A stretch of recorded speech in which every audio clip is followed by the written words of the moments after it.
gue ada tulis di sini energy check. Lo pernah sih ketemu orang tapi lo exhausted banget, sebenarnya dia baik gitu, Ya. tapi lo pulang lo capek banget. Iya, pernah. Itu berarti ya nggak cocok aja energinya kan. Ada yang lo tuh emang lo orangnya nggak suka ngomong, tapi sama dia tuh seneng ngomong. Jadi kan itu dua hal yang berbeda kan.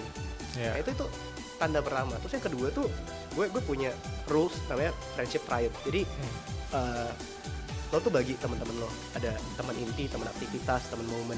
Kadang ya teman kita main padel, teman kita main tenis, teman kita main golf, itu bukan berarti teman main kita juga. Itu kayak ya kita satu olahraga nih, tapi kalau nongkrong ngopi kayaknya nggak cocok deh. Ya. Nah itu tuh ada hal yang berbeda, karena gue ngerasain nih apalagi ketika kerja, gue tuh agak bingung ngerespon. Misalnya gue lagi nongkrong sama teman-teman gue ini satu kantor gitu, gue tuh nggak satu kantor sama mereka tuh ngeluhin bosnya bla bla bla bla bla.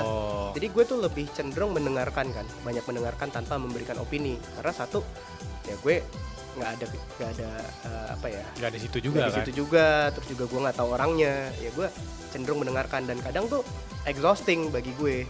Paham. Gue kayak gue ngerasa obrolan kita tuh kayaknya membuat energi gue tuh tertarik gitu. Beda sama teman-teman gue yang sesama entrepreneur, mungkin bidangnya jauh banget ya, dia tuh di bidang apa gitu, gue di bidang apa, ada nyambungnya lah. Kayak lo ngerasa gak sih KPI karyawan tuh susah buat bentuknya gitu. Jadi ada irisan yang gue ngerasa, oh kita nyambung nih, at least gue ngobrol sama lo tuh gue seneng karena ada satu hal yang sama.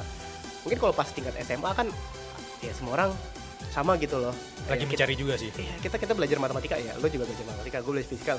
Tapi ketika kerja tuh ada orang yang kerjanya di mana, ada yang di mana. Jadi itu adalah hal yang kurang nyambung gitu kadang.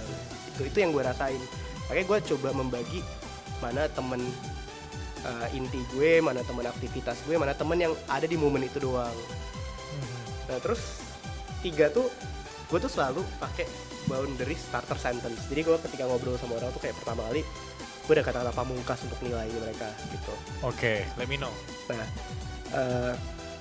gue tuh ketika udah agak akrab gitu ya, ngobrol gitu ya, misalnya gue lagi UFC, gue bilang ke mereka kayak, gue ada kerjaan nih agak urgent, boleh gak gue laptopan dulu. Nah ketika gue laptopan, misalnya mereka tuh gak ada 30 menit atau 45 menit, mereka tuh ngajak gue ngobrol lagi spesifik tentang apa, which is gue terdistraksi. Gue ngerasa lo gak cocok aja sama gue, karena gue mencari orang yang